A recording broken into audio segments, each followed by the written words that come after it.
ସମସ୍ତ କୀର୍ତ୍ତନ ପ୍ରେମୀମାନଙ୍କୁ ରାଧେ ରାଧେ।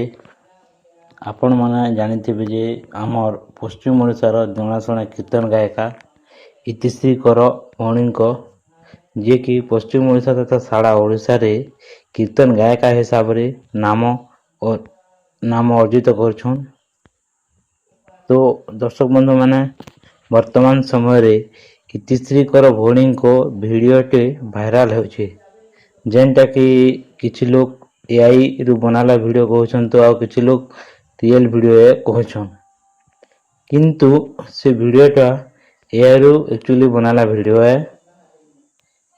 ସେ ଭଉଣୀଟା ଏତେ କମ୍ ବର୍ଷରେ ନାମ ଅର୍ଜିତ କରୁଥିବାରୁ କେତେ ଲୋକ ସହି ନପାରି ଏନ୍ତା ଭିଡ଼ିଓ ବନେଇକିନା ଭାଇରାଲ କରୁଛନ୍। ସେଥିର୍ଲାଗି ଇତିଶ୍ରୀକର ଭଉଣୀ ସମ୍ବଲପୁର ସାଇବର କ୍ରାଇମ୍ ପୋଲିସ ଷ୍ଟେସନରେ ଏଫଆଇଆରଟେ ରେଜିଷ୍ଟର କରିଛନ୍। ଆଉ ସମ୍ବଲପୁର ସାଇବର ପୋଲିସ ବର୍ତ୍ତମାନ ସେଇ କେସ୍ ଉପରେ ଇନକ୍ୱାରି କରିକିନା 5 ଜଣକେ ଗିରଫ କରିছে ଆର୍ ଫିର୍ କୋର୍ଟ ଚାଲାଣ କରିଛନ୍। ସାଇବର ପୋଲିସ ସମସ୍ତଙ୍କୁ ଅନୁରୋଧ କରୁଛନ୍ ଯେ ଭିଡ଼ିଓ ଯାହାର ପାଖରେ ବି ଅଛେ ସେମାନେ ଭିଡ଼ିଓକୁ ଡିଲିଟ୍ କରିଦିଅନ୍ ବୋଲିକିନା ପୋଲିସ ଚେତାବନୀ ଦେଉଛନ୍।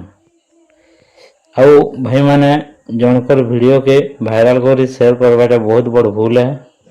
ଏନ୍ତା କରି ଗୋଟିଏ ନିରୀହ ଇତିଶ୍ରୀକର ଭଉଣୀଙ୍କ ଏଆଇ ଭିଡ଼ିଓ ବନାଇ ଭାଇରାଲ କରିବାଟା ନାଇଁ। ସେ ବହୁତ ଦୁଃଖର ଖବର ଯେ ଜଣେ କୀର୍ତ୍ତନ ବା ଆମର କଲଚରକେ ଯିଏକି ସାରା ଓଡ଼ିଶାରେ କିମ୍ବା ଆମର ଭାରତ ବର୍ଷରେ ଦେଖଉଛନ୍, ସେମାନକେ ଏନ୍ତା ନିର୍ଯାତନା ଦେବାଟା ବହୁତ ବଡ଼ ଭୁଲ ହେ। ଆପଣମାନେ ଜାଣୁଥିବେ ଯେ ପଶ୍ଚିମ ଓଡ଼ିଶାର ଜଣାଶୁଣା କୀର୍ତ୍ତନ କଳାକାର ଇତିଶ୍ରୀ କରଙ୍କ ଭଉଣୀଙ୍କର ଯେଉଁ ଭିଡ଼ିଓଟା ଭାଇରାଲ ହେଇଥିଲା, ତାକୁ ନେଇକିନା ସେମାନେ ସମ୍ବଲପୁର ସାଇବର ପୋଲିସ ଷ୍ଟେସନରେ କମ୍ପ୍ଲେନ୍ କରିଥିଲେ। ତେଣୁ ପୋଲିସ ଯେଉଁମାନେ ବି ଭାଇରାଲ କରିଥିଲେ 5 ଜଣଙ୍କୁ ଗିରଫ କରିଛନ୍। ଆଉ ଫିର୍ ସେନେ ଯେଉଁମାନେ ବି ଜଡ଼ିତ ଅଛନ୍ତି ସେମାନଙ୍କୁ ଆକ୍ସନ୍ ନିଆଯିବା ବୋଲି ସମ୍ବଲପୁର ପୋଲିସ ତରଫରୁ ସୂଚନା ଅଛି।